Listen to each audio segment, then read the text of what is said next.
Le 11 décembre 2024, des combats ont éclaté entre la région semi-autonome du Jubaland en Somalie et les forces du gouvernement fédéral après que le Jubaland a organisé des élections contre l'avis des autorités de Mogadiscio. De l'avis de certains observateurs, ces affrontements, s'ils ne sont pas vite contrôlés, pourront mener à des affrontements internes et pourraient fragiliser le pays, notamment face à la menace contre le groupe Al-Shabaab lié à Al-Qaïda, à un moment où le mandat d'une force de maintien de la paix de l'Union africaine expire.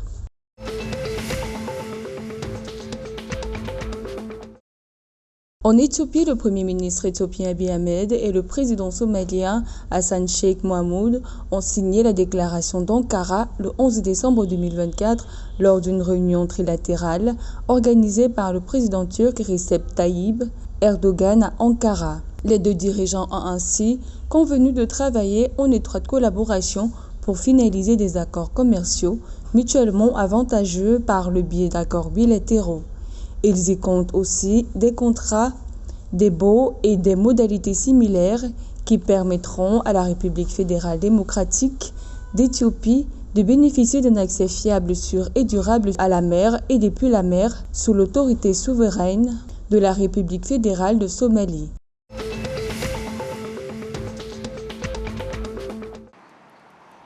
Le service d'inspection phytosanitaire du Kenya a suspendu les tests physiques, les frais d'examen et d'inspection sur les importations et les exportations dans le pays jusqu'en mars 2025, alors que les commerçants ont déclaré des tasks au risque que cela augmente le coût de leurs activités. Cette suspension est annoncée alors que devaient notamment entrer en vigueur ces frais d'examen le 1er décembre 2024.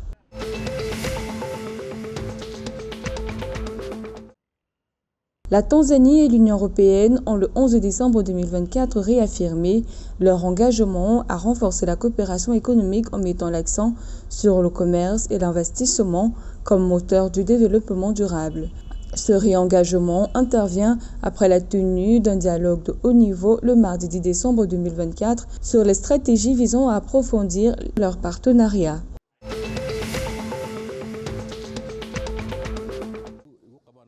Au Djibouti, Souleymane Ouaberi a été élu pour un 4e mandat à la tête de la Fédération djiboutienne de football au terme d'un scrutin, suspendu par le ministre des Sports pour manque de transparence et irrégularité flagrante.